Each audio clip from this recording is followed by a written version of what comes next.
So inverse circular function section 3, y equal to cot x. Cot x is nothing but cos x by sin x. So domain is from 0 to pi open interval, range is from minus infinity to plus infinity. Here pi is 3.14 as we know.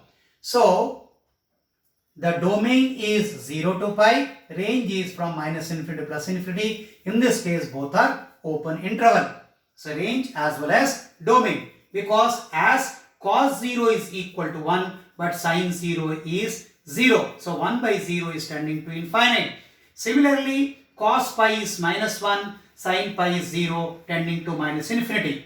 It's clear. So parallelly I have drawn the graph of y equal to cot inverse x. This is y equal to cot inverse x. So domain here was 0 to pi. Here the range is 0 to pi. Here domain is, here range is minus infinity to plus infinity. Here domain is minus infinity to plus infinity. Most interesting part is greatest integer of cot inverse x. So cot inverse x is equal to 0. By the graph you can see cot 1 to infinite, the value is less than 1. So cot 1 to infinite, the value is less than 1. Similarly, observation, you can observe that here cot inverse x equal to 1. If you see this area from cot 2 to cot 1, this is the interval. So we say that closed in open interval cot 2 to cot 1, closed interval. Why we are saying open interval here? I will more specify it. So cot 1, you can observe that this value is more than 1, less than 2. So the value of cot inverse x is equal to 1. Similarly, cot inverse x is equal to 2. 2 means this area more than 2 and less than 3. I specify here this is equal to 3. So more than 2, less than 3. It means it lies between open interval cot 3 to closed interval cot 2. So open interval cot 3 to closed interval cot 2. Next, cot inverse x. Cot inverse x is equal to 3. Cot inverse x equal to 3. What we observe from minus infinity to cot 3, the value is more than 3. So we can write this as minus infinity open interval to closed interval cot 3. Closed interval cot 3. So it means cot inverse x will take the value 0, 1, 2 and 3. If I talk about the domain cot inverse x domain is from minus infinity to plus infinity. Greatest integer of cot inverse x domain I am talking about. So it is domain is from minus infinity to plus infinity, but range is only elements 0, 1, 2 and 3. So we write as range as nothing but sets 0, 1, 2 and 3. So range is 0, 1, 2 and 3. So we can have a nice comparison between y equal to cot x and y equal to cot inverse x. And greatest integer of cot inverse x is one of the important point here. So you know the domain of cot inverse x. Domain of cot inverse x is nothing but minus infinity to plus infinity. And the range of greatest integer of cot inverse x will be 0, 1, 2 and 3. You can observe that so range always cot inverse x is 0 to pi. So maximum value it will go to pi, tending to pi, because it will never reach to pi and it is never be 0. It is always an open interval 0 to pi. So therefore whenever we talk about greatest integer is always an output and integer. So the range will be 0, 1, 2 and 3. It's a set. That's why we represent it as a curly bracket. Now we discuss two more graphs which are left over up till now. One is the secant x and secant inverse x, cosecant x and cosecant inverse x. Y is equal to secant x, which is equal to 1 by cos x. If we try to draw the 1 by cos x graph, as we have discussed in the case of cos, the principal angle was 0 to pi by 2. Same in this case also, principal angle will be 0 to pi by 2. But most important part what you have to observe is Suppose I write cos pi by 2, it is 10, cos pi by 2 is equal to 0, so 1 by 0 is tending to infinity, 1 by 0 is tending to infinity, but cos 0 is equal to 1. So the graph of secant x will be like this. This is the first quadrant and this is second quadrant. Second quadrant cot is negative, this is second quadrant. So what we observe is, so domain is, very carefully we have to write, close interval 0 to pi by 2 open, union pi by 2 to pi. Pi also closed. So this is domain of secant x. This is domain of secant x. Now the range. Range clearly indicates that it is from minus infinity open interval, I will write here open interval, minus infinity to minus 1 closed, union 1 to infinity, infinity will be open. So minus infinity open, minus 1 closed, union 1 to infinity, 1 is closed, infinity is open. So this is the range and this is the domain. This is the graph of y is equal to secant x. Now, let us draw the graph of y equal to secant inverse x. Y is equal to secant inverse x. We try to draw the graph of same way. So domain becomes range and range becomes domain. So here the range will be 0. This is pi by 2 and this is equal to pi. So when we start from it, again it is 1. Similarly, and here it becomes, this is minus 1 and this is plus 1. So this is the graph of secant inverse x. So what will be the domain? Domain is minus infinity to minus 1, union 1 to infinity. Similarly, range is closed interval 0 to pi by 2 open, union pi by 2 open to closed pi. So this is the graph of y is equal to secant inverse x and this is y equal to secant x graph. So it clearly indicates once again, domain is 0 to pi by 2 open, union pi by 2 open to pi closed, range is from minus infinity open to minus 1 closed, union 1 closed and infinity open. Similarly, domain becomes range and range becomes domain. This all inverse is only possible when it is 1 1 on 2. Earlier also we discussed how we calculate 1 1 or identify 1 1 by drawing a horizontal line. It cuts at only one point. That's why it is called 1 1. What is onto? Onto means no element are left unmapped. You can observe that corresponding value of the domain elements, we are cutting the range elements also. Or you can say whatever the domain set values you will take, so output whatever we are getting is there in the range.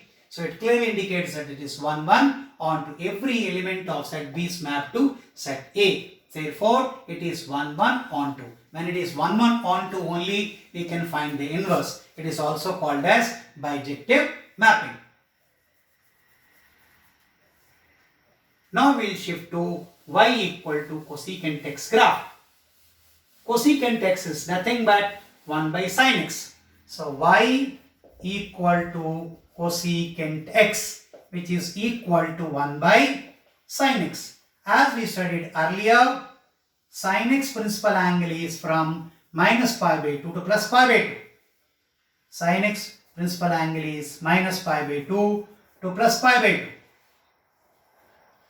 And sin 0 is 0.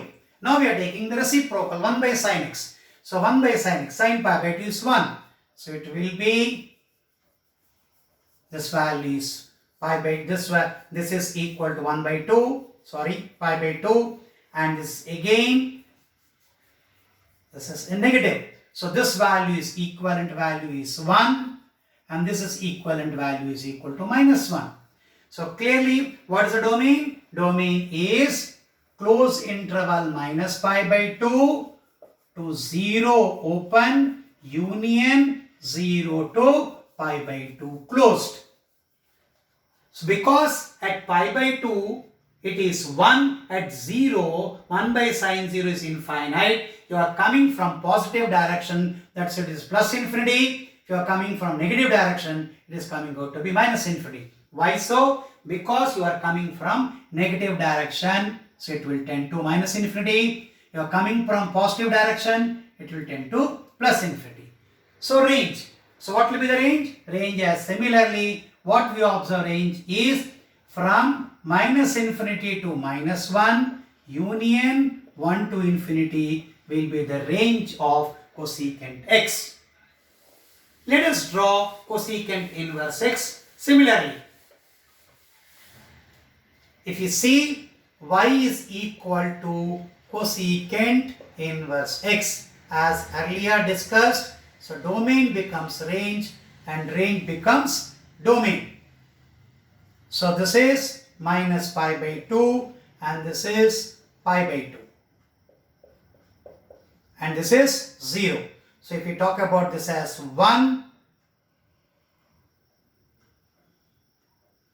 and this graph is again minus 1. This point will be minus 1 and this point will be 1 and this is minus pi by 2 0 and 0 to pi by 2. This is nothing but cosecant inverse x graph. Same way domain will be minus infinity to minus 1 union 1 to infinity. Similarly, this I write once again, this was domain and this was range. So this is again, this is the domain and range will be, so range will be minus pi by 2, which is closed interval minus pi by 2. Sorry for it, closed interval minus pi by 2 to 0 union 0 to pi by 2. This is all about y is equal to cosecant inverse x graph. So we discussed sine inverse x, cos inverse x, tan inverse x, cot inverse x, cosecant inverse x and secant inverse x. We discussed 6 graphs, their domain and then their range. Now we will try to interlink one inverse circular functions to another inverse circular functions. As we earlier studied sine inverse x plus cos inverse x is equal to pi by 2. We have already proved it in the session 2. Similarly, tan inverse x plus cot inverse x is equal to pi by 2. In this case, we substitute x equal to tan theta. So what we observe is tan inverse of tan theta plus cot inverse of tan theta. So this can again be written as tan inverse tan theta plus cot inverse tan of pi by 2 minus theta, which is equal to cot theta. So what we get resultant, theta plus pi by 2 minus theta, resultant you get it as pi by 2. Similarly, secant inverse x plus cosecant inverse x is equal to pi by 2.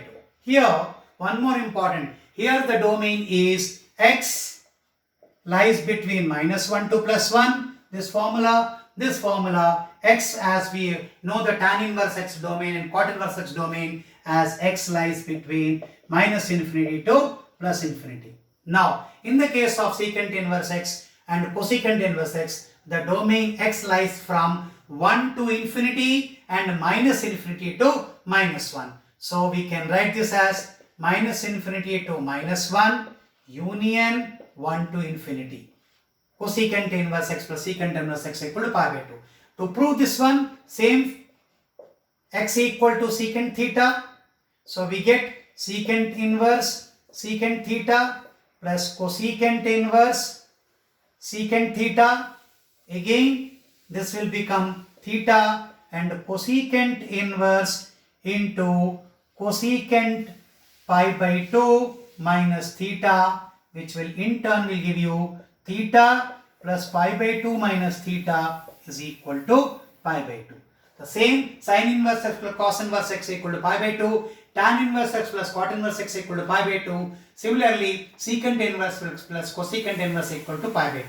Normally also sin and cos differ by pi by 2, tan and cot differ by pi by 2, secant and cosecant also differ by pi by 2.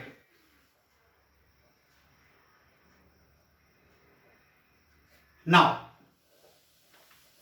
we little further.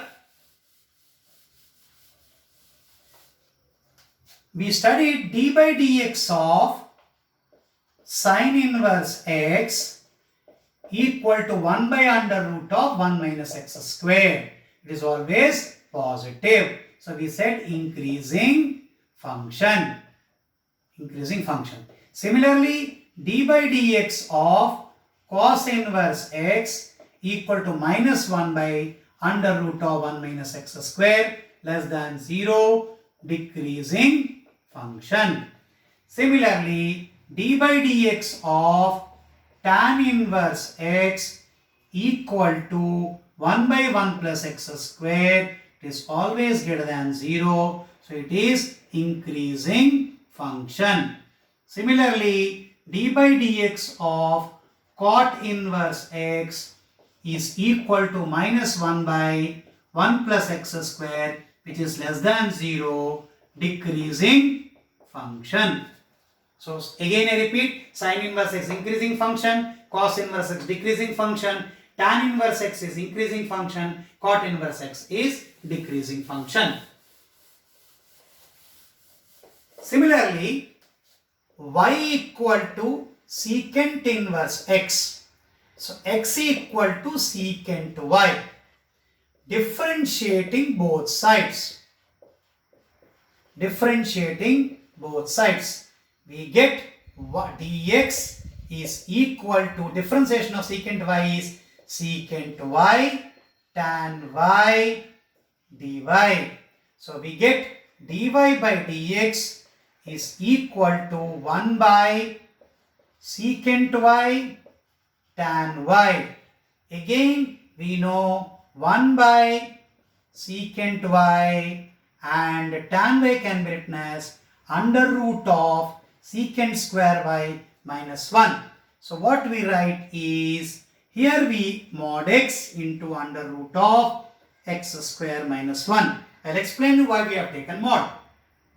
Simple reason, secant is positive, so derivative will always be positive and increasing function. Whatever value of x might be, so derivative is always positive. That's why derivative of secant inverse x is 1 by modulus of x into under root of x square minus 1. We discussed that differentiation integration are inverse operations. Therefore, d by dx of mod x into under root of x square minus 1, we write it as secant inverse x plus c.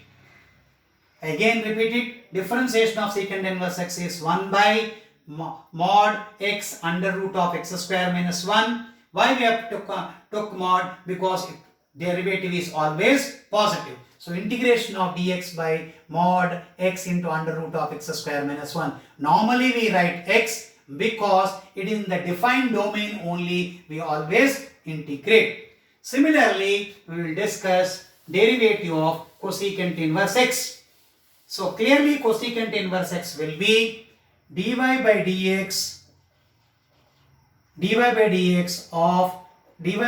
will be, this is secant x part minus 1 by mod x by under root of x square minus 1, which is less than 0. It will also indicates that secant inverse x is increasing function and this is decreasing function. Same way we can prove y is equal to cosecant x, cosecant inverse x, and x is equal to cosecant y. Differentiating both sides, we get dx is equal to minus cosecant y cot y dy.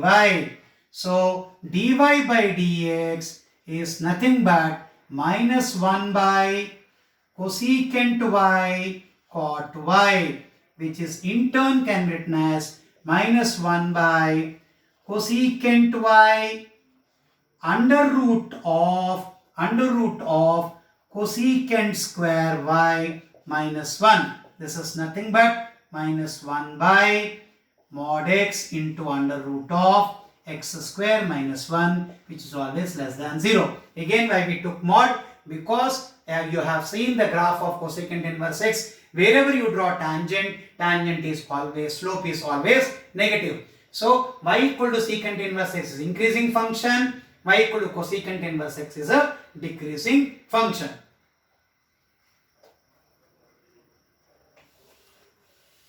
Now, we once again summarize in terms of increasing decreasing function. Sin inverse x was, derivative of sin inverse x was 1 by under root of 1 minus x square, increasing function. Cos inverse x was decreasing function. Tan inverse x was increasing function. Cot inverse x was decreasing function. Similarly, secant inverse x is increasing function and cosecant inverse x is decreasing function. Similarly, we have studied odd and even function. Sin inverse of minus x was minus sin inverse x, therefore it is odd function. Similarly, cosecant inverse minus x is equal to minus cosecant inverse x, it is also odd function. But tan inverse of minus x is also minus tan inverse x is also odd function. But cot inverse of minus x we write as pi minus cot inverse x. Very important point, because cot inverse x, as cot x in the second quadrant negative, we write like this. Similarly, secant inverse minus x is equal to pi minus secant inverse x. Similarly, cos inverse minus x is equal to pi minus cos inverse x. This is very important while solving the problems. I repeat once again, sin inverse of minus x equal to minus sin inverse x, cosecant inverse minus x is minus cosecant inverse x, tan inverse of minus x is minus tan inverse x, but cot inverse of minus x is pi minus cot inverse x, secant inverse minus x is pi minus secant inverse x, cos inverse minus x is pi minus cos inverse x. So we can't say these remaining are even functions, because definition of even function is f of minus x is equal to f of x. Take an example, f of x is equal to cos x is even function. Why? Because f of minus x is equal to cos of minus x, which is equal to cos x. Similarly, f of x equal to x square, f of x equal to x square, f of minus x is minus x whole square, which is equal to x square. So, we have studied the difference between odd function and even function. So, three important factors we have studied: inverse circular function. One, the basic concept of increasing decreasing function, basic concept of odd and even function, besides inverse circular functions. Next, we have studied integration and differentiation are inverse operations, as we have studied the derivative of sin inverse x, cos inverse x, tan inverse x, cot inverse x, cosecant inverse x and secant inverse x. We have found the derivatives of each and every inverse circular functions. Now we have studied greatest integer of sin inverse x, which is very important for examination point of view. Similarly, greatest integer of tan inverse x, which is also very important for examination point of view. Similarly, greatest integer of cot inverse x. So these were the basics of inverse circular function.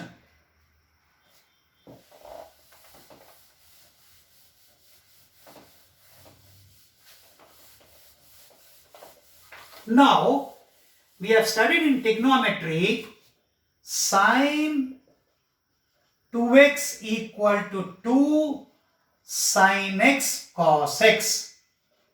Similarly, in inverse circular function, 2 sin inverse x equal to sin inverse 2x into under root of 1 minus x square. We can easily prove by substituting x equal to sin theta both sides. Now most important here is the interval where it is valid. We know that sine inverse 2x into under root of 1 minus x square must lie between minus pi by 2 to plus pi by 2.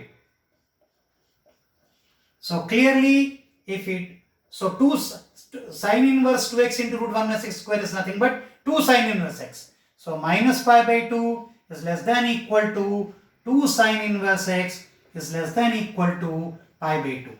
So sine inverse x will lie between minus pi by 4 is less than equal to plus pi by 4. It means x lies between minus 1 by root 2 to plus 1 by root 2. So this formula is valid. This formula is valid only in the interval minus 1 by root 2 to plus 1 by root 2. That to close interval. I read in interval form minus 1 by root 2 to plus 1 by root 2. This formula is valid, not in any other case. So 2 sine inverse x equal to sine inverse x 2x into under root of 1 minus x square. Similarly, sine 3x we have studied as 3 sine x minus 4 sine cube x. Similarly, 3 sine inverse x is equal to sine inverse 3x minus 4 x cube. We can get a result and we put x equal to sine theta. Similarly, the validity also same way. 3 sine inverse x lies between minus pi by 2 to plus pi by 2. It implies minus pi by 6 is less than equal to sine inverse x is less than equal to pi by 6. So x lies between minus 1 by 2 to plus 1 by 2. So what we observe, 3 sine inverse x equal to sine inverse 3x minus 4x cube is only valid whenever x lies between minus 1 by 2 to plus 1 by 2. We can write this as closed interval minus 1 by 2 to closed interval 1 by 2. We have closed because minus 1 by 2 to plus 1 by 2. So these two formulas are valid only in the interval minus 1 by root 2 to plus 1 by root 2. 2 sine inverse x is sine inverse 2x into under root of 1 minus x square. You can prove by substituting x equal to sine theta both sides. You can see 2 sine inverse sine theta which will give you 2 theta. Similarly, 2 sine theta cos theta is sine 2 theta. Sine inverse sine 2 theta is again 2 theta. So left hand side is equal to right hand side. It came from the same concept, sine 2x equal to 2 sine x cos x.